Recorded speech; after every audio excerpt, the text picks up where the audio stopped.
ആദരണീയരെ, പ്രിയമുള്ള സഹോദരങ്ങളെ,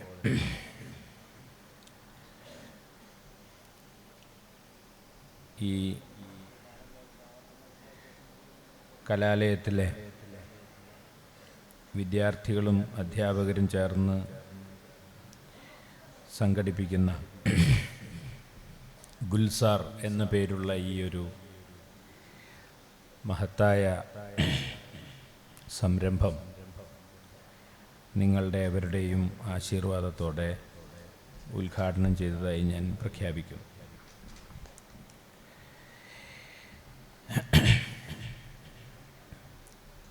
ഗുൽസാർ എന്ന ഈ വാക്ക് ഇവിടെ അധ്യക്ഷൻ സൂചിപ്പിച്ചതുപോലെ അർത്ഥപൂർണമായ ഒരു വാക്കാണ്. അതൊരു പേർഷ്യൻ വാക്കാണ്. പൂന്തോട്ടം എന്നാണ് അതിൻ്റെ അർത്ഥം. ഗുൽ എന്നതിന് പൂവ് എന്നും സർ എന്നതിന് ഇടം എന്നുമാണ് അർത്ഥം. അങ്ങനെ പൂക്കൾ വിടർന്നു നിൽക്കുന്ന ഇടം എന്നാണ് ആ വാക്കിൻ്റെ അർത്ഥം. പൂന്തോട്ടം നമ്മളെല്ലാവരെയും സന്തോഷിപ്പിക്കുന്ന ഒരിടമാണ്. നിർഭാഗ്യവശാൽ നമ്മുടെ ലോകം ഇന്ന് ഒരു പൂന്തോട്ടമല്ല. അത് ഞാൻ പറയാതെ വിദ്യാർത്ഥികളായ നിങ്ങൾക്കൊക്കെ അറിയാം. എന്നും നമ്മൾ കേട്ടുകൊണ്ടിരിക്കുന്നത് നമ്മളെ വേദനിപ്പിക്കുന്ന വാർത്തകളാണ്. ഒരുപക്ഷെ നാം ജീവിക്കുന്നത് വേറൊരു സ്ഥലത്താണെങ്കിലും നമ്മളെപ്പോലുള്ള കുട്ടികളും മനുഷ്യരുമൊക്കെ വലിയ വേദനകളും യാതനകളും അനുഭവിച്ചാണ് ലോകത്ത് ജീവിക്കുന്നത് എന്ന് നിങ്ങൾ മനസ്സിലാക്കിയിട്ടുണ്ടാവുമെന്ന് ഞാൻ വിചാരിക്കുന്നു. അതുകൊണ്ട് അവരെ സംബന്ധിച്ചിടത്തോളം ഈ ലോകം ഒരു ഗുൽസാർ, ഒരു പൂന്തോട്ടമല്ല. നമ്മളൊക്കെ ആഗ്രഹിക്കുന്നത് ലോകം മുഴുവൻ ഒരു പൂന്തോട്ടമായി തീരണമെന്നും മനുഷ്യരൊക്കെ പൂക്കളെപ്പോലെ എല്ലാവരെയും സന്തോഷിപ്പിക്കുന്നവരായി മാറണമെന്നും ആണ്. നമുക്കറിയാവുന്നതുപോലെ പൂന്തോട്ടത്തിൻ്റെ പ്രത്യേകത അവിടെ ഒരു പൂവ് മാത്രമല്ല, ഒരു നിറത്തിലുള്ള പൂവ് മാത്രമല്ല ഉണ്ടാവുക. പല നിറങ്ങളിലുള്ള പൂക്കളുള്ള ഒരിടത്തെയാണ് നമ്മൾ പൂന്തോട്ടം എന്ന് വിളിക്കുന്നത്. അപ്പോഴേ അതിന് ഭംഗിയുള്ളൂ. ഒരു പൂന്തോട്ടത്തിലെല്ലാം റോസാപ്പൂക്കളാണെങ്കിൽ അത് ഭംഗിയുള്ളൊരു തോട്ടമല്ല. റോസാപ്പൂവും മുല്ലപ്പൂവും ജമന്തിയും പിച്ചകവും ചെമ്പരത്തിയും എല്ലാം വിരിഞ്ഞു നിൽക്കുന്ന വ്യത്യസ്ത വർണ്ണങ്ങളും വ്യത്യസ്ത സുഗന്ധങ്ങളും രൂപങ്ങളുമൊക്കെയുള്ള പൂക്കൾ ഒരുമിച്ച് നിൽക്കുമ്പോഴാണ് പൂന്തോട്ടത്തിന് സൗന്ദര്യമുണ്ടാവുന്നത്. അതുകൊണ്ട് വൈവിധ്യമാണ് സൗന്ദര്യം എന്ന് പറയാം.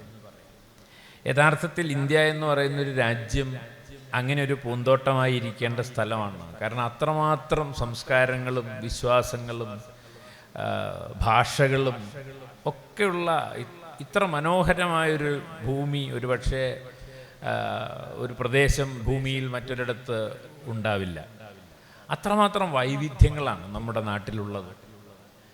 പക്ഷേ നിർഭാഗ്യവശാൽ നേരത്തെ പറഞ്ഞ പോലെ ആ വൈവിധ്യത്തെ തകർക്കാനുള്ള വലിയ ശ്രമങ്ങളാണ് നടന്നുകൊണ്ടിരിക്കുന്നത്.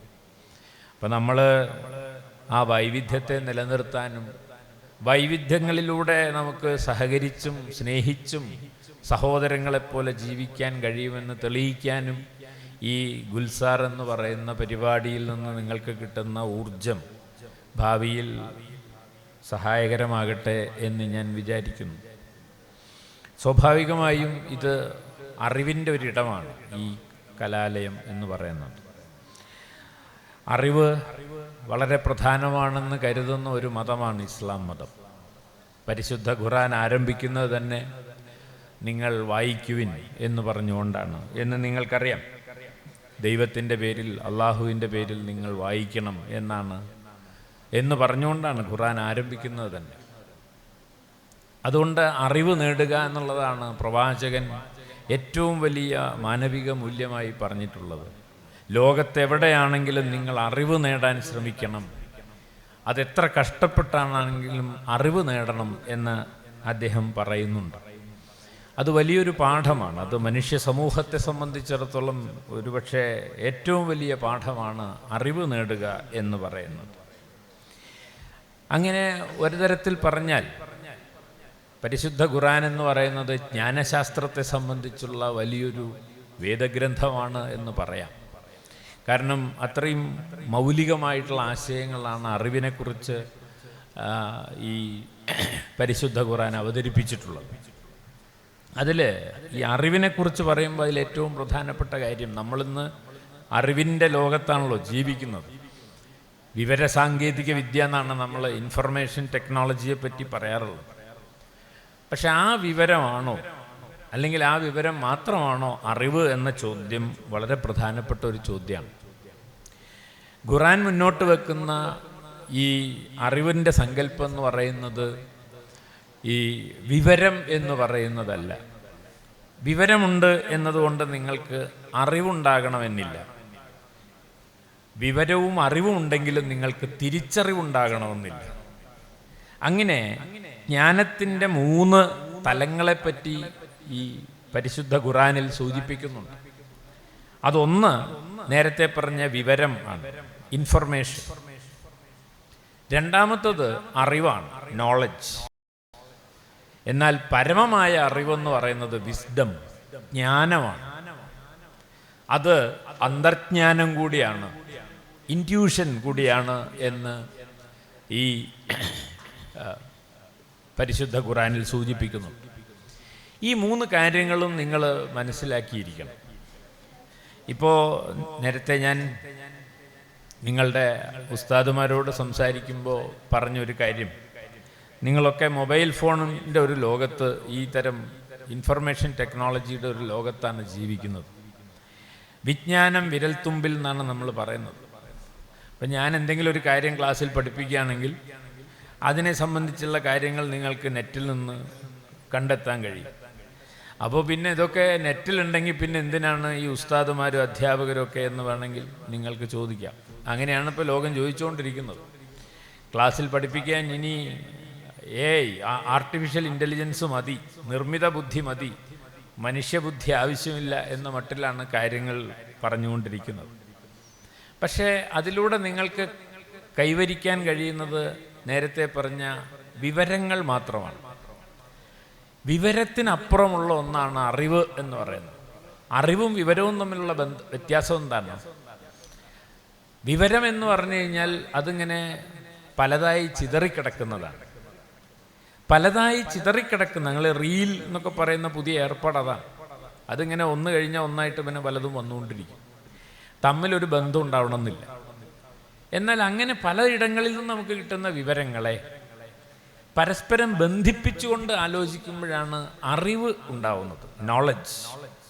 അപ്പം നോളജ് എന്ന് പറഞ്ഞു കഴിഞ്ഞാൽ ഈ ഇൻഫർമേഷനെ, വിവരത്തെ പരസ്പരം ബന്ധിപ്പിച്ചുകൊണ്ടാണ് നമ്മൾ അറിവുണ്ടാക്കുന്നത്. എന്നാൽ ഈ അറിവ് എന്ന് പറയുന്നതും മനുഷ്യനെ സംബന്ധിച്ചിടത്തോളം പരമമായ ഒരു രൂപമല്ല. അയാൾ നല്ല അറിവുള്ള ആളാണ്. പക്ഷേ അറിവിനേക്കാൾ അപ്പുറം നിൽക്കുന്ന ഒന്നാണ് ജ്ഞാനം അല്ലെങ്കിൽ തിരിച്ചറിവ് എന്ന് പറയുന്നത്. അതിനെക്കുറിച്ചാണ് യഥാർത്ഥത്തിൽ, അത് ഇൻസൈറ്റാണ്. അത് നിങ്ങളുടെ ഉള്ളിൽ നിന്ന് വരേണ്ട ഒരു അറിവാണ്. പുറത്തുനിന്ന് ഈ ടെക്നോളജി വഴിയോ നിങ്ങളുടെ ലോകത്തു നിന്നോ കിട്ടുന്ന അറിവല്ല, നിങ്ങളുടെ തന്നെ മനസ്സിൽ നിന്ന് കിട്ടുന്ന അറിവിനെയാണ് നമ്മൾ ഇൻസൈറ്റ് എന്നാണ് അതിൻ്റെ അർത്ഥം. ഉൾക്കാഴ്ച, കാഴ്ച പുറത്തുള്ളതല്ല, നിങ്ങൾക്ക് നിങ്ങളെ തന്നെ കാണാൻ കഴിയുക എന്നുള്ളതാണ്. അവിടേക്ക് എത്തുമ്പോഴേ അറിവ് പൂർണ്ണമാകുന്നുള്ളൂ. അതാണ് ഈ വിജ്ഞാന സമ്പാദനത്തിനുള്ള യാത്ര എന്ന് പറയുന്നത്. അതാണ് ആ യാത്ര ആരംഭിക്കുന്നത് വിവരങ്ങളുടെ ലോകത്തിൽ നിന്ന് അറിവിൻ്റെ ലോകത്തിലേക്കും, അറിവിൻ്റെ ലോകത്തിൽ നിന്ന് അന്തർജ്ഞാനത്തിൻ്റെ ലോകത്തിലേക്കും മനുഷ്യർ ഇങ്ങനെ പടിപ്പടിയായി കടന്നു പോകുന്നതിനെയാണ് യഥാർത്ഥത്തിൽ ജ്ഞാനാന്വേഷണം എന്ന് പറയുന്നത്. ആ ജ്ഞാനാന്വേഷണത്തെക്കുറിച്ചാണ് പരിശുദ്ധ ഖുർആൻ വാസ്തവത്തിൽ സൂചിപ്പിക്കുന്നത് എന്നാണ് ഞാൻ പറഞ്ഞത്. ഇതിനൊക്കെ സൂചിപ്പിക്കുന്ന വാക്കുകൾ ഖുർആനിലുണ്ട്, ഞാനത് വിശദീകരിക്കുന്നില്ല. അങ്ങനെ നോക്കിക്കഴിഞ്ഞാൽ ഈ അറിവിൽ നിന്ന് ജ്ഞാനത്തിലേക്ക് എത്തുമ്പോൾ ഉണ്ടാവുന്ന പ്രത്യേകത എന്താ? നിങ്ങൾ വിവരങ്ങൾ ശേഖരിച്ച് അതിൽ നിന്ന് അറിവുണ്ടാക്കിയാൽ, വിവരങ്ങളെ പരസ്പരം ബന്ധിപ്പിച്ച് അതിൽ നിന്ന് അറിവുണ്ടാക്കിയാൽ, പലപ്പോഴും അറിവുള്ള മനുഷ്യന്മാരുടെ ഒരു പ്രശ്നം എന്താണെന്ന് വെച്ചാൽ അവർ ഭയങ്കര അഹങ്കാരികളായിരിക്കും. അതാണ് നമ്മൾ പലപ്പോഴും കണ്ടിട്ടുണ്ട്. നല്ല വിവരമുള്ള മനുഷ്യരായിരിക്കും, പക്ഷേ ഭയങ്കര അഹങ്കാരികളായിരിക്കും. നമ്മൾ മനുഷ്യന്മാർ അവരോട് ചെന്ന് സംസാരിക്കാൻ പുറപ്പെട്ട അവർക്ക് ബാക്കിയുള്ളവരോടൊക്കെ പുച്ഛമായിരിക്കും. വിവരമില്ലാത്ത ആളുകളോടൊക്കെ മഹാപുച്ഛമായിരിക്കും. അഹങ്കാരമാണ് പലപ്പോഴും അറിവുള്ള ആളുകളുടെ ഒരു സ്വഭാവമായിട്ട് നമ്മൾ കാണാറുള്ളത്. ഉമ്മ നട്ട മരങ്ങൾ എന്ന് പറഞ്ഞ് ശിഹാബുദ്ദീൻ പൊയ്ത്തുംകടവിൻ്റെ ഒരു കഥയുണ്ട്. അത് നിങ്ങൾ കുട്ടികൾ വായിക്കേണ്ടതാണ്. അവിടെ ഒരു ഉമ്മ, അവർ ഈ ചെറിയ കാലത്ത് കുട്ടിയായിരിക്കുമ്പോൾ ദർസിലൊക്കെ പഠിച്ചതല്ലാതെ അവർക്കങ്ങനെ ഔപചാരിക വിദ്യാഭ്യാസമൊന്നും കിട്ടിയിട്ടില്ല. ഒരു പഴയ ഉമ്മയാണ്. പക്ഷെ മക്കളെയൊക്കെ അവർ പഠിപ്പിച്ചു. അങ്ങനെ മക്കളൊക്കെ ജോലിയൊക്കെ വാങ്ങി, അതേപോലെ പഠിച്ച മക്കളെയൊക്കെ കല്യാണം കഴിച്ചു. അങ്ങനെ വീട്ടിലുള്ളവരൊക്കെ വലിയ അറിവുള്ള ആൾക്കാരാണ്. അങ്ങനെ വീട്ടിലേക്ക് വന്ന ആൾക്കാർക്കും ഈ പഠിച്ച ആൾക്കാർക്കും ഒക്കെ കുറച്ച് കഴിഞ്ഞപ്പോൾ ഉമ്മയ്ക്ക് പ്രായമായപ്പോൾ തുടങ്ങിയപ്പോൾ ഉമ്മേനോട് യാതൊരു ബഹുമാനവും ഇല്ല.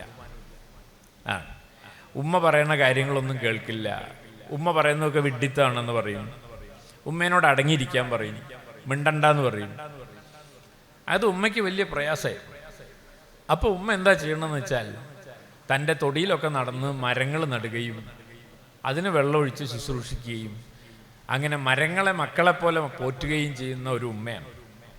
അങ്ങനെ ആ മരങ്ങൾക്കിടയിലേക്ക് പറന്നു വരുന്ന കിളികളോടും മറ്റ് ജീവജാലങ്ങളോടും ഒക്കെ ഉമ്മ സംസാരിക്കാൻ തുടങ്ങുക. അങ്ങനെ ഉമ്മ മരിച്ചു പോയപ്പോഴാണ് മകൻ, വിദ്യാസമ്പന്നനായ മകന് തൻ്റെ വീടിൻ്റെ ചുറ്റും നിൽക്കുന്ന ഓരോ മരത്തിനും ഉമ്മയുടെ സ്പർശമുണ്ട് എന്നും ആ ഉമ്മയാണ് തന്നെ ഇപ്പോൾ തന്നോട് സംസാരിക്കുന്നത് എന്നൊക്കെ തോന്നുന്ന ഒരു സ്ഥിതിവിശേഷമുണ്ടായിരുന്നു എന്നാണ് പറഞ്ഞതിൻ്റെ അർത്ഥം. അപ്പോൾ ആ നിലയ്ക്ക് ഈ ഉമ്മയുടെ അറിവ് എന്ന് പറയുന്നത് ഒരുപക്ഷെ അവർക്ക് കിട്ടിയ ചെറിയൊരു മതവിദ്യാഭ്യാസം മാത്രമായിരിക്കും. നേരത്തെ പറഞ്ഞ വിവരം കിട്ടുന്ന, അറിവ് കിട്ടുന്ന വിദ്യാഭ്യാസമൊന്നും ഉമ്മയ്ക്ക് കിട്ടിയിട്ടില്ല. പക്ഷേ പരിസ്ഥിതിയെപ്പറ്റിയും തൻ്റെ ചുറ്റുമുള്ള ജീവജാലങ്ങളെപ്പറ്റിയും മക്കളെപ്പോലെ തന്നെ അവരെ കാണാനൊക്കെയുള്ള മനോഭാവവും ഒക്കെ എവിടെ നിന്നാണ് ഉമ്മയ്ക്ക് കിട്ടിയത്? അതുകൊണ്ട് ഉമ്മയ്ക്കൊരു പക്ഷേ വിവരം കുറവായിരിക്കാം, അറിവ് കുറവായിരിക്കാം. പക്ഷെ ആ മക്കളെക്കാളൊക്കെ അന്തർജ്ഞാനമുള്ളത്, തിരിച്ചറിവുള്ളത് ഉമ്മയ്ക്കാണ്.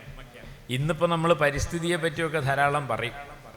മരങ്ങൾ മുറിക്കരുതെന്നും മല തുരക്കരുതെന്നും പുഴ വറ്റിക്കരുതെന്നൊക്കെ നമ്മളിപ്പോൾ പറയും. ഈ പരിസ്ഥിതി ശാസ്ത്രമൊന്നും ഉമ്മ പഠിച്ചിട്ടില്ല, പക്ഷെ ഉമ്മ ജീവിതത്തിൽ അതൊക്കെ ചെയ്യുന്നുണ്ട്. അങ്ങനെ യഥാർത്ഥത്തിൽ മനുഷ്യ ജീവിതത്തിൽ നിന്ന് നമുക്ക് നമ്മുടെ തന്നെ ഉള്ളിൽ നിന്ന് വരുന്ന അറിവിനെയാണ് അന്തർജ്ഞാനം എന്ന് പറയുന്നത്. അതാണ് യഥാർത്ഥ അറിവ്. ആ അറിവുള്ള മനുഷ്യർക്ക് ഒരു തരത്തിൽ അഹങ്കാരികളായി തീരാൻ കഴിയില്ല. അതുകൊണ്ട് അഹങ്കാരമില്ലാതായി തീരുക എന്നതാണ് ഈ ജ്ഞാനാന്വേഷണത്തിൻ്റെ ആത്യന്തികമായ രൂപം എന്നാണ് ഞാൻ പറഞ്ഞതിൻ്റെ അർത്ഥം. മറ്റൊന്ന്, അറിവും വിവരമുള്ള ആളുകൾ പലപ്പോഴും തങ്ങളുടെ സഹജീവികളെ പരിഗണിക്കാറില്ല. ഈ സഹജീവികളെ പരിഗണിക്കുക എന്നുള്ളതിനെയാണ് നമ്മൾ മോറൽ റെസ്പോൺസിബിലിറ്റി എന്ന് പറയുന്നത്. ധാർമ്മികമായ ഉത്തരവാദിത്വം. ധാർമ്മികമായ ഉത്തരവാദിത്വം വളരെ പ്രധാനമാണ്. ഞാൻ നേരത്തെ പറഞ്ഞു, ഇന്ത്യ എന്ന് പറയുന്ന ഒരു രാജ്യത്തിനെ സംബന്ധിച്ചിടത്തോളം അതിൻ്റെ ഏറ്റവും പ്രധാനപ്പെട്ട സവിശേഷത അത് വിവിധ സംസ്കാരങ്ങളും വിവിധ ഭാഷകളും വിവിധ മതങ്ങളും വിശ്വാസങ്ങളും ഒക്കെ നിലനിൽക്കുന്ന ഒരു രാജ്യമാണ്. ആ രാജ്യത്ത് നമുക്ക് വേണ്ട ഏറ്റവും പ്രധാനപ്പെട്ട ഒന്ന് ഈ ധാർമ്മിക ബോധം ആണ്. ധാർമ്മികത എന്ന് പറഞ്ഞാൽ മറ്റുള്ളവരെ ഉൾക്കൊള്ളുക, സഹിഷ്ണുതയോടുകൂടി ജീവിക്കുക എന്നതാണ്. നേരത്തെ അധ്യക്ഷൻ സൂചിപ്പിച്ചല്ലോ, ഞാൻ ഈ SSF പോലെയുള്ള സംഘടനകളുടെയൊക്കെ വേദികളിൽ പലപ്പോഴും സംസാരിക്കാൻ പോകാറുണ്ട്. കഴിഞ്ഞ ഈ നബിദിനുമായിട്ട് ബന്ധപ്പെട്ട പല വേദികളിലും ഞാൻ സംസാരിച്ചിരുന്നു. അവിടെയൊക്കെ ഞാൻ കേട്ടത് അവിടുത്തെ ഉസ്താദുമാരും പണ്ഡിതന്മാരും ഒക്കെ വന്ന് സംസാരിക്കുന്നത് സ്നേഹത്തെ പറ്റിയാണ്. പ്രവാചകൻ എങ്ങനെയാണ് സ്നേഹം എന്ന് പറയുന്നൊരാശയം ലോകം മുഴുവൻ പ്രചരിപ്പിക്കാൻ ശ്രമിച്ചതെന്നാണ് അവരൊക്കെ സംസാരിച്ചത്. സത്യത്തിൽ ഇസ്ലാം മതത്തെക്കുറിച്ച് വളരെ തെറ്റിദ്ധാരണാജനകമായ വളരെ നികൃഷ്ടമായ പ്രചരണം ലോകം മുഴുവൻ നടന്നുകൊണ്ടിരിക്കുകയാണ്. അത് തീവ്രവാദം പ്രചരിപ്പിക്കുന്നതാണെന്നും അത് അന്ധവിശ്വാസങ്ങളുടെ മതമാണെന്നൊക്കെ നാട്ടിലൊക്കെ പ്രചരിപ്പിച്ചുകൊണ്ടിരിക്കുമ്പോൾ ആ പ്രചരിപ്പിക്കുന്നവരെ പോലും സ്നേഹിക്കാൻ പഠിക്കണമെന്ന് സ്വന്തം അനുയായികളോട് പറയുന്ന ഉസ്താദുമാരെയും അധ്യാപകരെയൊക്കെയാണ് ഞാൻ അവിടെ കണ്ടത്. അപ്പോൾ അതാണ് ഈ മോറൽ റെസ്പോൺസിബിലിറ്റി എന്ന് പറയുന്നത്. ആ ധാർമ്മികമായ ഉത്തരവാദിത്വത്തെക്കുറിച്ചാണ് പ്രവാചകൻ പറയുന്നത് പരിശുദ്ധ ഖുർആനിലുള്ളത്. നിങ്ങളുടെ ശത്രുവായിരിക്കുന്ന ആളെപ്പോലും എങ്ങനെ സ്നേഹിക്കാമെന്നാണ് പഠിപ്പിക്കുന്നത്. അതാണ് യഥാർത്ഥ അറിവിൻ്റെ ഗുണം, അതാണ് അന്തർജ്ഞാനത്തിൻ്റെ ഗുണം എന്ന് പറയുന്നത്. അതുകൊണ്ട് അറിവും വിവരവും മാത്രമേ നിങ്ങൾക്കുള്ളെങ്കിൽ നിങ്ങൾ അഹങ്കാരികളായി തീരുകയും എല്ലാവരെയും കീഴടക്കാനും ഒതുക്കാനും ഉന്മൂലനം ചെയ്യാനും ശ്രമിക്കും. എന്നാൽ യഥാർത്ഥ അറിവുള്ള മനുഷ്യർ മറ്റുള്ളവരെ ചേർത്ത് പിടിക്കാനും ചേർത്ത് നിർത്താനുമാണ് ശ്രമിക്കുന്നത്. അതിനെയാണ് നമ്മൾ മോറൽ റെസ്പോൺസിബിലിറ്റി എന്ന് പറയുന്നത്. ഇന്ത്യയെ സംബന്ധിച്ചിടത്തോളം അത് വളരെ പ്രധാനമാണ്.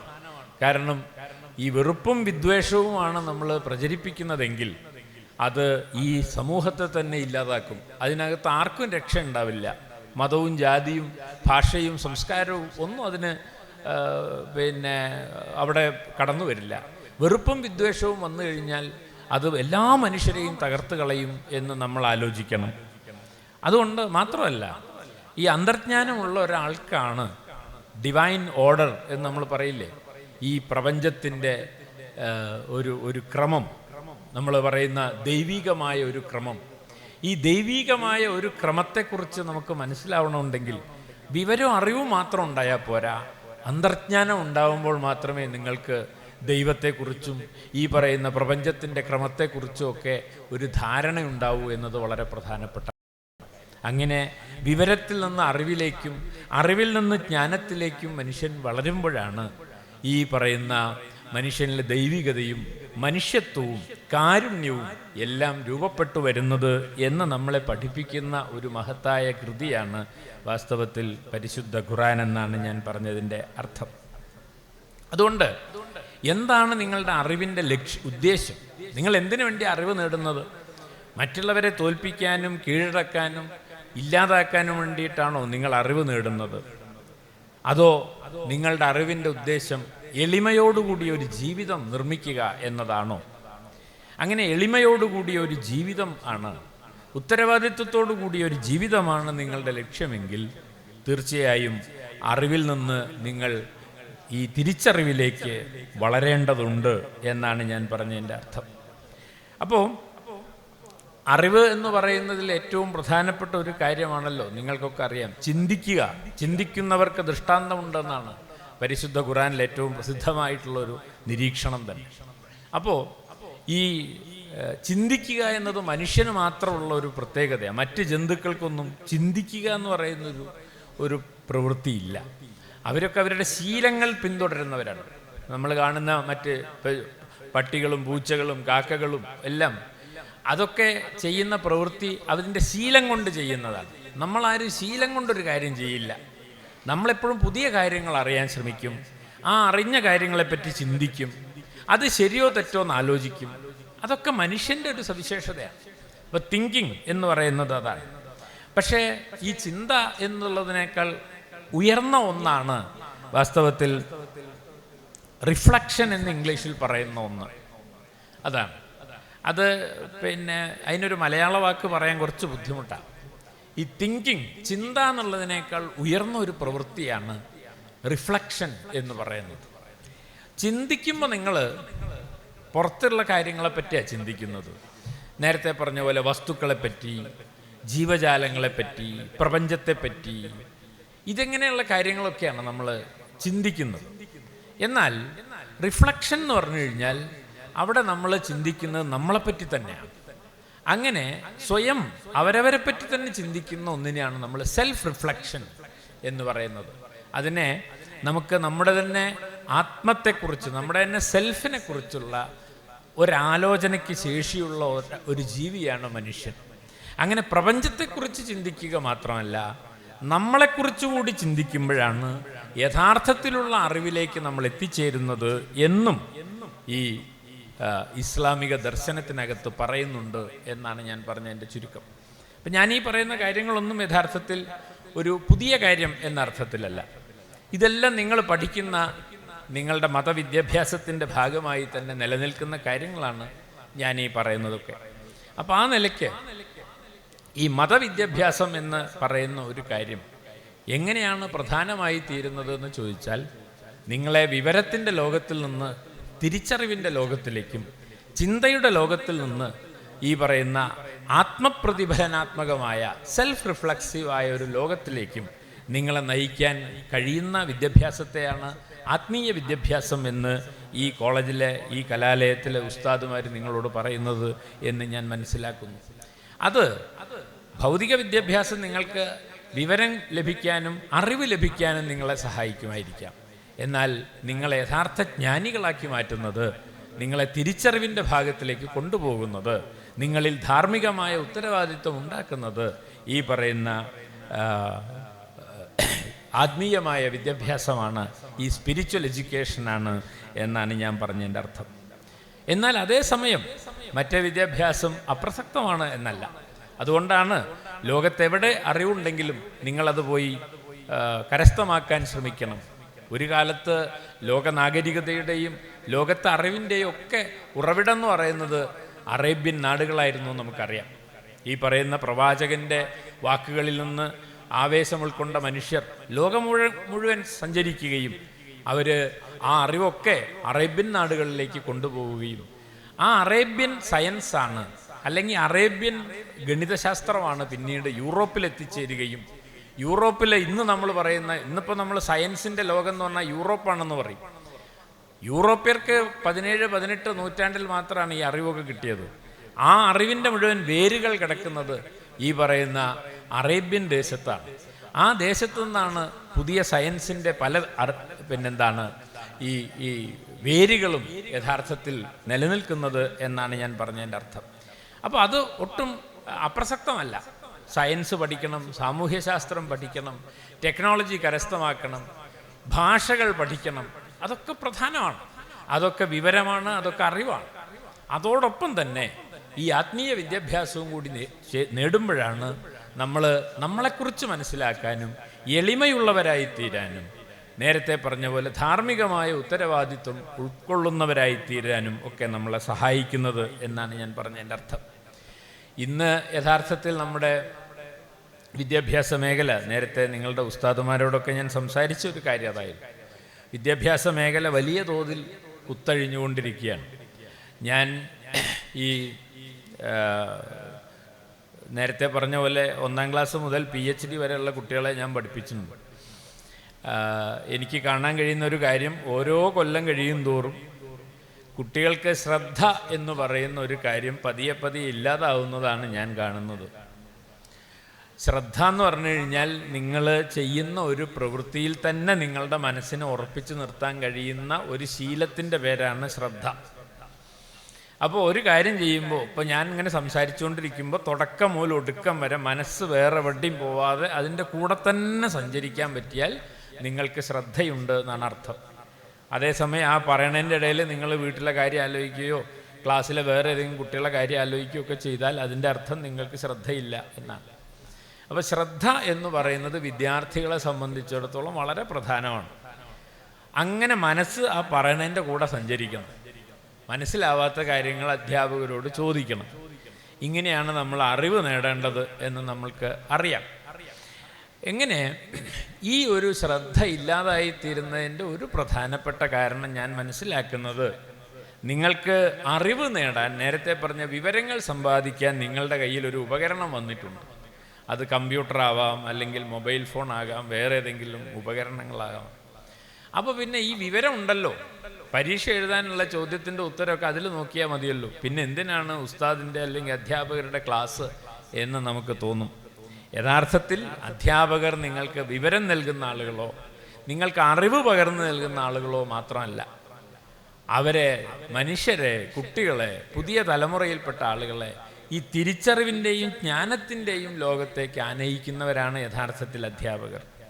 അതിന് ഏറ്റവും പ്രധാനമായിട്ട് വേണ്ടത് വിദ്യാർത്ഥികളുടെ ശ്രദ്ധയും അധ്യാപകരുടെ പ്രതിബദ്ധതയുമാണ്. ഇത് രണ്ടും ഇല്ലാതായിക്കൊണ്ടിരിക്കുകയാണ് നമ്മുടെ ലോകത്ത്. ഒരു അധ്യാപകൻ എന്നുള്ള എനിക്ക് ഇനി 2-3 കൊല്ലം കൂടി കഴിഞ്ഞാൽ ഞാൻ റിട്ടയർ ചെയ്ത് പോരാണ്. ഏതാണ്ട് 10-27 കൊല്ലം പലതരത്തിലുള്ള കുട്ടികളെ ഞാൻ പഠിപ്പിച്ചു. ഈ പഠിപ്പിച്ചതിൽ നിന്ന് എനിക്ക് മനസ്സിലായൊരു കാര്യം, നമ്മൾ അനുദിനം ശ്രദ്ധയും പ്രതിബദ്ധതയും ഇല്ലാത്ത ഒരു വിദ്യാഭ്യാസ പദ്ധതിയായി നമ്മുടേത് മാറിക്കൊണ്ടിരിക്കുകയാണ്. ഇത് അപകടകരമായൊരു പ്രവണതയാണ്. ഇപ്പോൾ ചില പുതിയ ഏർപ്പാടുകൾ നമ്മുടെ കോളേജുകളിലൊക്കെ വന്നിട്ടുണ്ട്. FIUGP എന്നാണ് അതിൻ്റെ പേര്. 4 വർഷത്തെ കോഴ്സാണ് പഠിക്കണമെന്ന് പറയുന്നു. നിങ്ങൾക്ക് എന്തും പഠിക്കാം എന്നാണ് പറയണത്. ഓൺലൈനിൽ പഠിക്കാം, ഒരു യൂണിവേഴ്സിറ്റിയിൽ പോയി പഠിക്കാം, വേറൊരു യൂണിവേഴ്സിറ്റിയിൽ പോയി പഠിക്കാം, കണക്ക് പഠിക്കാം, അതിൻ്റെ ഇടയിൽ ജോഗ്രഫി പഠിക്കാം, 6 മാസം വേണമെങ്കിൽ സംഗീതം പഠിക്കാം, അങ്ങനെ എന്തും പഠിക്കാം എന്ന മട്ടിലൊക്കെയാണ് ആ കോഴ്സ് അവർ പ്ലാൻ ചെയ്തിട്ടുള്ളത്. നിങ്ങൾ ഒരു ഹിസ്റ്ററി പഠിക്കുന്ന കുട്ടികൾ ഇവിടെ ഉണ്ടെന്ന് പറഞ്ഞു, അറബിക്ക് പഠിക്കുന്ന കുട്ടികളുണ്ടെന്ന് പറഞ്ഞു, ഇംഗ്ലീഷ് പഠിക്കുന്ന കുട്ടികളുണ്ടെന്ന് പറഞ്ഞു. അതൊക്കെ നല്ല കാര്യം. ഇംഗ്ലീഷ് പഠിക്കുന്ന ഒരു കുട്ടിക്ക് നന്നായിട്ട് ഇംഗ്ലീഷ് ഭാഷ അറിയണം. ഇംഗ്ലീഷിൽ എന്ത് കാര്യം ചോദിച്ചാലും പറയാൻ അറിയണം. ഹിസ്റ്ററി പഠിക്കുന്ന ഒരു കുട്ടിക്ക് ഹിസ്റ്ററിയിൽ എന്ത് കാര്യം ചോദിച്ചാലും പറയാൻ അറിയണം. ഇല്ലെങ്കിൽ എവിടുന്ന് ആ വിവരം കിട്ടുമെന്നെങ്കിലും പറയാൻ കഴിയണം. അങ്ങനെ കുറേ കാലം നിങ്ങൾക്ക് ഈ അറിവിൻ്റെ ലോകത്ത് വ്യാപരിച്ചാൽ മാത്രമേ നിങ്ങൾക്കൊരു ജ്ഞാനിയായി മാറാൻ പറ്റുള്ളൂ. എന്നാൽ ഇന്ന് നിങ്ങൾ അങ്ങനെ ഒരു ലോകത്ത് മാത്രം, ഒരു വിഷയം മാത്രം പഠിക്കുന്ന ഏർപ്പാടില്ലാണ്ടാവുകയാണ്. അതോടെ നിങ്ങൾ പലതും പഠിക്കുകയും എന്നാൽ ഒന്നും പഠിക്കാതിരിക്കുകയും ചെയ്യുന്ന ഒരു സ്ഥിതിവിശേഷം ഉണ്ടാകും. എന്താണ് ഒരു വളരെ പ്രസിദ്ധമായൊരു പഴമൊഴിയില്ലേ, എന്താണ്, jack of all trades master of none എന്ന് പറയും. എന്തൊക്കെയോ കുറേ പഠിച്ചിട്ടുണ്ട്, എന്നാൽ ഒന്നിലും കാര്യമായ അറിവില്ല. അങ്ങനെ ഒരു തലമുറയെ വാർത്തെടുക്കുന്ന ഒരു സ്ഥിതിവിശേഷം ലോകത്ത് ഉണ്ടായിക്കൊണ്ടിരിക്കുകയാണ്. ഏതായാലും നിങ്ങൾ അങ്ങനെയുള്ള ഒരു ഇരുണ്ട ഭാവിയിലേക്ക് നീങ്ങാതിരിക്കട്ടെ. നിങ്ങൾ ഈ പറയുന്ന വിവരവും അറിവും സമ്പാദിക്കുന്നതോടൊപ്പം തന്നെ തിരിച്ചറിവിൻ്റെ ലോകത്തിലേക്ക് കൂടി നിങ്ങൾക്ക് സഞ്ചരിക്കാൻ കഴിയട്ടെ. ഈ ഗുൽസാർ എന്ന് പറയുന്ന ഈ പരിപാടി ഇത്തരം ആലോചനകൾക്ക് നിങ്ങൾക്ക് സഹായകരമായി തീരട്ടെ എന്ന് ആശംസിച്ചുകൊണ്ട് ഇതിനെന്നെ ക്ഷണിച്ച ഇതിൻ്റെ ഭാരവാഹികളോട് കൃതജ്ഞത രേഖപ്പെടുത്തിക്കൊണ്ട് ഈ പരിപാടിക്ക് എല്ലാവിധ ഭാവുകങ്ങളും ഉണ്ടാവട്ടെ എന്ന് പ്രാർത്ഥിച്ചുകൊണ്ട് ഞാൻ എൻ്റെ വാക്കുകൾ അവസാനിപ്പിക്കുന്നു. നമസ്കാരം.